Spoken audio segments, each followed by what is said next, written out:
Well, let's talk about fighting piracy, because that's what you guys are all about. And over the past year, you've greatly expanded your commitment to that process with bringing more people in on a global scale.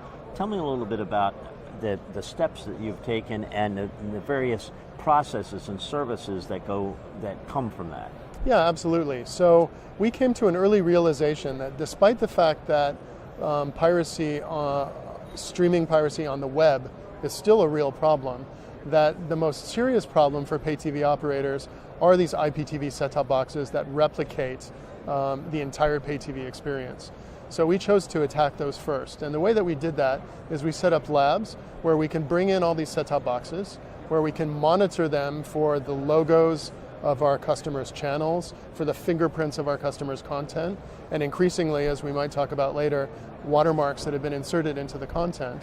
We're able to, on an increasingly more automated basis, go through and find this content across those services, store it on our own servers for legal purposes as evidence at a later date, but then find out where this content is originating from, what the infrastructure is that's supporting the illegal distribution of this content, like CDNs, ISPs, etc. In the case of paid pirate content, what are the payment services that are supporting this? What are the search engine results that are showing up that are supporting people finding this? What are the social media ads that are out there that are promoting this service? And we can work with all these parties who are very interested in most cases, in being legit and offering legal services via their platforms to take the pirate services down. That's a lot to keep track of.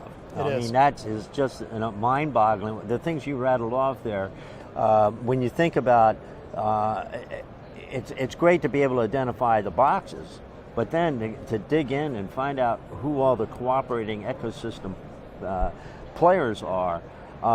And you got to get to that, and you have to have the legal foundation if you're going to do anything about it. Exactly. So have you had some successes there with taking that to the ultimate lengths?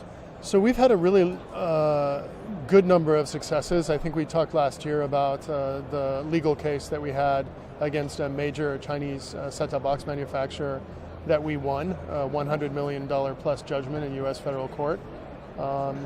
In more recent times in the U.S., working with IBCAP, which is a coalition of foreign content providers, many of them sports providers, who are bringing great content from countries abroad into the U.S. to the expat community there.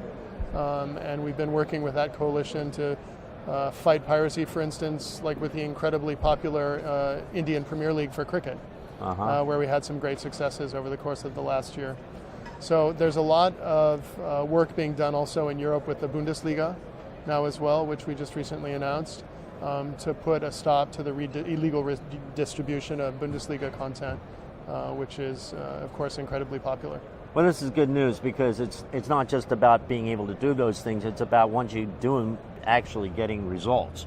Exactly. And so the legal process of being what they are, there's different rules and different ways of looking at things in all different parts of the world. You've got to know all that stuff and be able to bring that evidence to bear that is relevant to their procedures. Exactly, and that's why a company like NAGRA that has the global presence and the experience to be able to have enough scale to deal with global legal systems, global judicial systems is really critical to the whole process. Now, we would prefer to stay out of court and to be able to work on an administrative level like we mostly do, to be able to shut these guys down. But occasionally, when there is a major offender out there whose infrastructure providers are resisting takedown activities, or where they're quickly shifting infrastructure providers, then sometimes a legal step is necessary.